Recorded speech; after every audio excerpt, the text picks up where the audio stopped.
వచ్చే స్థానిక ఎన్నికలు కూడా చెప్తున్నా, వచ్చే స్థానిక ఎన్నికల్లో కూడా వార్డు మెంబర్ల దగ్గర నుంచి, సర్పంచ్ల దగ్గర నుంచి, ఎంపీపీల దగ్గర నుంచి, జెడ్పీటీసీల దగ్గర వరకు ప్రతి ఒక్కటి కూడా తెలుగుదేశం పార్టీ నాయకులకు వస్తుంది.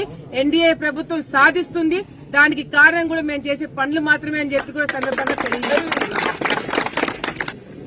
ఈ రోజు మేము అధికారంలోకి వస్తే ఏం చేస్తామని చెప్పి వైసీపీ నాయకులు భయపడినారు.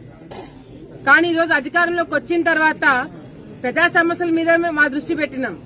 నేను ఇప్పుడు కూడా చెప్తున్నా, రేపు పొద్దున వైఎస్ఆర్సీపీ నాయకులు ఎక్కడ కూడా వేలెత్తి మా మీద చూపెట్టకుండా అన్ని పనులు మేము చేసి చూపిస్తున్నాం. ఈ రోజు కూడా అయినా బురద జల్లుతున్నారు.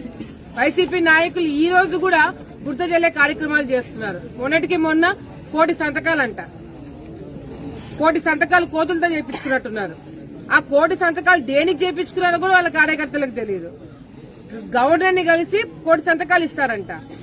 అసలు ఈ ప్రైవేటైజేషన్ అనేది చేయకపోతే మన ఆర్థిక పరిస్థితి ఏ విధంగా ఉంది అంటే వీళ్ళు ప్రజలకి ఏదో భయం సృష్టించి వీళ్ళు ఎన్ని మాయమాటలు చెప్పినా చంద్రబాబు నాయుడు గారి మీద, ఎన్డీఏ ప్రభుత్వం పైన మాకు నమ్మకం ఉందని ప్రజలు కూడా ఎవరు పట్టించుకోవట్లేదు.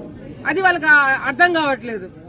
ఈరోజు ఏమి దొరకక, ఏమి చేయలేక, ఏం చేయాలో అర్థం కాక వైసీపీ నాయకులు 1 కోటి సంతకాలు తీసుకుని వాళ్ళే గీసుకుంటున్నారు.